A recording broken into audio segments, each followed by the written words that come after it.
नमस्कार, मैं रचना शर्मा। चढ़ती कला टाइम टीवी देख रहे सभी दर्शकों का स्वागत करती हूं। आप देख रहे हैं हरियाणा के समाचार। समाचारों की शुरुआत से पहले एक नजर आज की मुख्य सुर्खियों पर।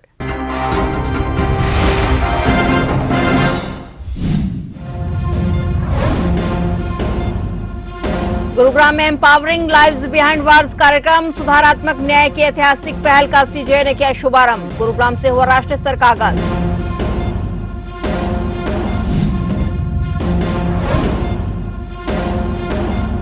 रिचा इंडस्ट्रीज के गुरुग्राम और फरीदाबाद में 8 ठिकानों पर सर्च ऑपरेशन, 8 लाख नगद, 4 लग्जरी कारें जब्त। ईडी गुरुग्राम की टीम ने की जांच।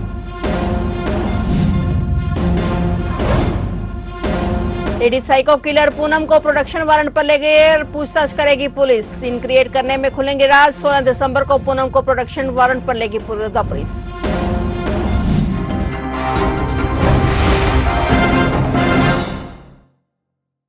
और अब समाचार विस्तार से। हरियाणा ने सुधारात्मक न्याय के क्षेत्र में एक ऐतिहासिक कदम उठाया जब राज्य के विभिन्न जेलों में empowering lives behind wars real change the new paradigms of correctional justice परियोजना के अंतर्गत कौशल विकास केंद्रों, पॉलिटेक्निक, डिप्लोमा पाठ्यक्रमों और ITI स्तरीय व्यावसायिक कार्यक्रमों का औपचारिक शुभारंभ किया गया। इन कार्यक्रमों का उद्घाटन भारत के मुख्य न्यायाधीश न्यायमूर्ति सूर्यकांत द्वारा जिला जेल बोंडसी गुरुग्राम में किया गया। इस कार्यक्रम के दौरान मुख्य न्यायाधीश ने पंजाब, हरियाणा और यूटी चंडीगढ़ में एक महीने चलने वाले राज्यव्यापी नशा रोधी जागरूकता अभियान का भी शुभारंभ किया। मुख्य न्यायाधीश न्यायमूर्ति सूर्यकांत ने अपने विचार साझा करते हुए कहा कि यदि व्यक्ति जेल से बाहर आने के बाद उपयुक्त मार्गदर्शन, शिक्षा और कौशल समर्थन नहीं पाता तो उसका समाज में पुनर्वास कठिन हो जाता है और कई बार वह दोबारा अपराध चक्र में फंस जाता है। उन्होंने कहा कि यदि जेल या जैसा वे कहना पसंद करते हैं सुधार गृह में शिक्षा, कौशल, मनोवैज्ञानिक समर्थन और पुनर्वास की संरचित व्यवस्था न हो तो जेलें अनजाने में वंचनाओं को और गहरा कर सकती हैं। आज की सुधारात्मक न्याय व्यवस्था पुनरावृत्ति रोकने के लिए योजनाबद्ध, सामूहिक और मानव केंद्रित रणनीति की मांग करती है। प्रवर्तन निदेशालय गुरुग्राम कार्यालय की टीम ने गुरुग्राम और फरीदाबाद में मैसेज रिचा इंडस्ट्रीज लिमिटेड और प्रमोटरों संदीप गुप्ता, मनीष गुप्ता और सुशील गुप्ता और इसकी समूह कंपनियों से संबंधित 8 ठिकानों पर सर्च ऑपरेशन चलाया। ईडी की टीमों ने सीबीआई की ओर से दर्ज FIR के आधार पर आरोपी व्यक्तियों द्वारा दिवालियापन प्रक्रिया बिगाड़ने और 50 करोड़ 54 लाख की बैंक धोखाधड़ी के आरोपों के लिए जांच शुरू की, जिससे उन्होंने खुद भारी लाभ कमाया और बैंकों को प्राप्त नुकसान पहुंचाया। ईडी की प्रारंभिक जांच में सामने आया कि वर्ष 2015-18 के दौरान 236 करोड़ रुपए की संदिग्ध गतिविधियों में प्रमोटरों ने RIL की संपत्ति हड़पने और कॉर्पोरेट दिवालियापन समाधान प्रक्रिया को विफल करने की ठोस योजना बनाई। जांच में पाया गया कि समन्वित प्रयासों के माध्यम से SCPL और ने धोखाधड़ी से लेनदेनों की समिति में वोटिंग अधिकार हासिल कर लिए, जिससे गुप्ता परिवार CIRP को अपने पक्ष में बाधित करने और प्रभावित करने में सक्षम हो गया। सर्च ऑपरेशन के दौरान कई डिजिटल डिवाइस और गलत डॉक्यूमेंट्स भी बरामद किए गए और उन्हें सीज किया गया। इसके अलावा प्रमोटरों और उनसे जुड़े लोगों के कई बैंक अकाउंट जिनमें 40 लाख रुपए से ज्यादा का क्रेडिट बैलेंस था, उन्हें भी फ्रीज कर दिया गया है। ईडी की टीम ने 8 लाख कैश के साथ साथ गुप्ता परिवार द्वारा इस्तेमाल की जाने वाली संबंधित कंपनी और बेनामी कंपनियों की 4 लग्जरी कारें भी जब्त की हैं।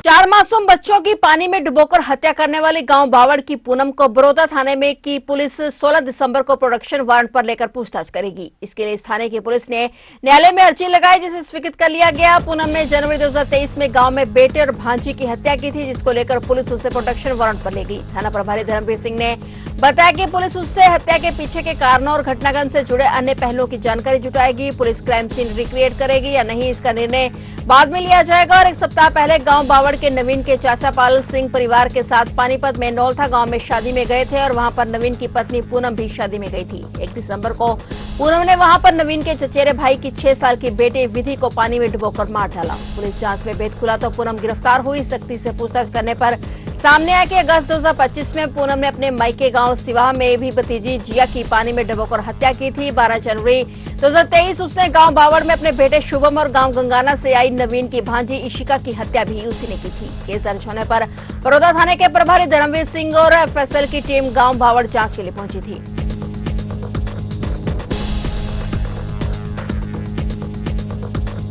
सोनीपत में एक ऐसा गतिशील परिवहन केंद्र बनने जा रहा है जो न सिर्फ शहर और आसपास के इलाकों के लिए यात्रा को आसान बनाएगा, बल्कि दिल्ली, NCR और आसपास के प्रदेशों से जुड़ने की सुविधा देगा। बस अड्डा, मेट्रो, रैपिड ट्रेन की सुविधा एक ही परिधि में मिल सकेगी। फिलहाल बस अड्डे के लिए प्रस्तावित स्थान जाट जोशी गांव है, जहां आधुनिक बस अड्डा और वर्कशॉप समेत अन्य सुविधाएं विकसित किए जाने के लिए धरातल पर काम शुरू हो चुका है। यहां से 300 मीटर की दूरी पर सेक्टर 7 मोड़ पर RRTES यानी रैपिड ट्रेन की स्टेशन प्रस्तावित है। इसके अलावा भविष्य में फेज 5 के तहत मेट्रो का विस्तारीकरण किया जाएगा, जिसका स्टेशन रैपिड ट्रेन के साथ ही होगा और कुछ ही सालों में NCR में कनेक्टिविटी पर विशेष काम किया जा रहा है, जिसके तहत सोनीपत की सार्वजनिक परिवहन सुविधा और रेल मेट्रो कनेक्टिविटी पर जोर रहा है। दूसरी ओर शहर और आसपास के इलाकों के लिए मेट्रो सेवा का विस्तार भी तेजी से आगे बढ़ रहा है। बस सेवा, मेट्रो और रैपिड की सुविधाएं मिलने से सोनीपत ही नहीं बल्कि पासा के अन्य क्षेत्रों को भी राहत मिलेगी।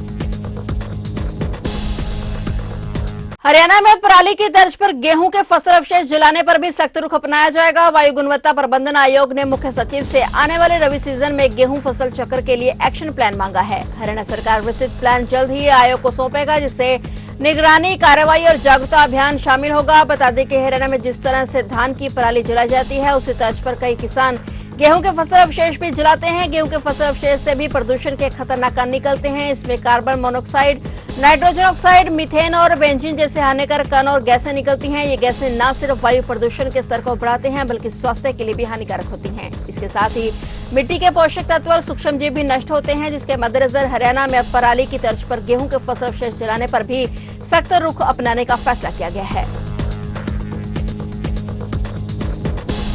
बिजली निगम में भ्रष्टाचार इतना बढ़ चुका है कि छोटे से छोटे काम को करने के लिए बिजली कर्मचारी उपभोक्ताओं से रिश्वत की डिमांड करने में नहीं हिचकिचाते। हिसार विजिलेंस की टीम ने नारनौद के पुराने बस स्टैंड पर बिजली निगम के लाइनमैन को रिश्वत लेते रंगे हाथों काबू कर लिया है। विजिलेंस टीम की छापेमारी की सूचना से बिजली कर्मचारियों में हड़कंप मच गया। हिसार विजिलेंस की टीम ने गांव कापड़ो निवासी किसान बलवान की शिकायत पर कार्रवाई करते हुए नारनौद के पुराने बस स्टैंड पर नारनौद बिजली निगम में कार्यरत लाइनमैन जयप्रकाश उर्फ जेपी को 27,000 रुपए की रिश्वत लेते हुए रंगे हाथों पकड़ा गया है। आरोपी बिजली कर्मचारी जयप्रकाश के खिलाफ भ्रष्टाचार अधिनियम के तहत मामला दर्ज कर आगामी कार्रवाई शुरू कर दी गई है। बता दें कि गांव कापड़ो निवासी किसान बलवान ने अपने खेत में ट्यूबवेल कनेक्शन लिया हुआ है, जहां पर उसके खेत में ट्यूबवेल लगा हुआ था और वो ट्यूबवेल खराब हो गया, जिसके बाद किसान बलवान ने अपने ही खेत में दूसरी जगह पर ट्यूबवेल लगवा लिया। लेकिन बिजली निगम के नियमों के मुताबिक बिना बिजली कनेक्शन ट्रांसफर करवा किसान उसे ट्यूबवेल पर अपनी मोटर को नहीं चला सकता था। किसान ने बिजली कनेक्शन ट्रांसफर करवाने की मांग को लेकर बिजली निगम के अधिकारियों से संपर्क कर आवेदन किया, जिसके बाद किसान बलवान सिंह से नारनौद के बिजली निगम में कार्यरत लाइनमैन जयप्रकाश उर्फ जेपी ने किसानों से 27,000 रुपए की रिश्वत मांगी।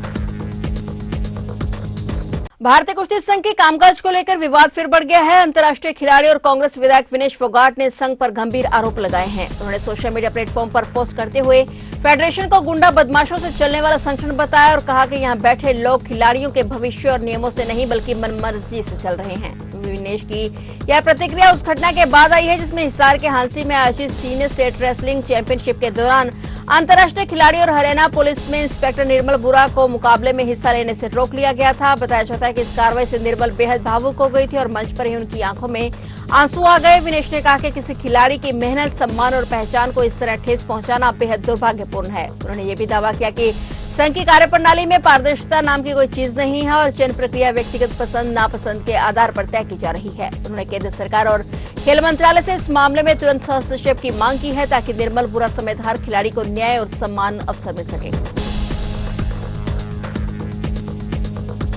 दिवंगत आईपीएस वैकुंठ कुमार के गनमैन सुशील कुमार को अदालत से डिफॉल्ट बेल मिल गई है और उस सुशील के अधिवक्ता जोगेंद्र चंदेला ने बताया कि पुलिस की ओर से 60 दिन बाद भी कोर्ट में चालान पेश नहीं किया गया। इस कारण उनकी ओर से कोर्ट में जमानत याचिका लगाई गई थी। अदालत ने उनकी याचिका पर सुनवाई करते हुए गनमैन को जमानत दे दी है। बता दें कि सुशील की पत्नी ने सरकार, जेल प्रशासन और न्यायपालिका के अधिकारियों को पत्र लिखकर सुशील कुमार को जेल में जान का खतरा बताया था। उन्होंने सुशील कुमार को तुरंत किसी अन्य जेल में स्थानांतरित करने की मांग की थी। सुशील कुमार की पत्नी सोनी देवी ने कहा कि सुशील को 2 कैदी जान से मारने की धमकी दे रहे हैं। इसके बाद सुशील कुमार को रोहतक की सुनारिया जेल से अंबाला जेल में ट्रांसफर किया गया। हालांकि पुलिस का दावा है कि मामले में पुलिस चालान तैयार किया जा रहा है और वहां पर कोर्ट में चालान पेश करने के लिए गया था। इसमें कुछ आपत्तियां आई हैं जिस कारण उनको अभी ठीक किया जा रहा है। आपत्तियां दूर करके दोबारा से चालान पेश किया जाएगा।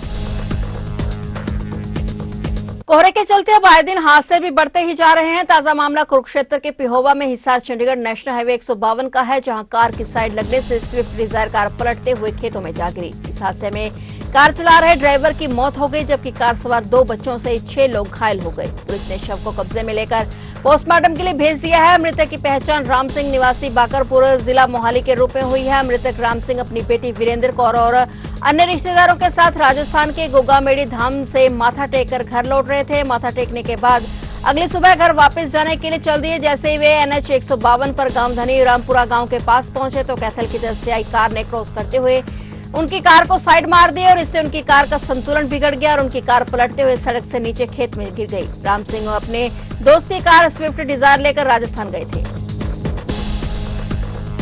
तो आप देख रहे थे हरियाणा के समाचार और नए समाचारों के साथ फिर से हाजिर होंगे। तब तक के लिए देखते रहिए चढ़ती कला टाइम टीवी।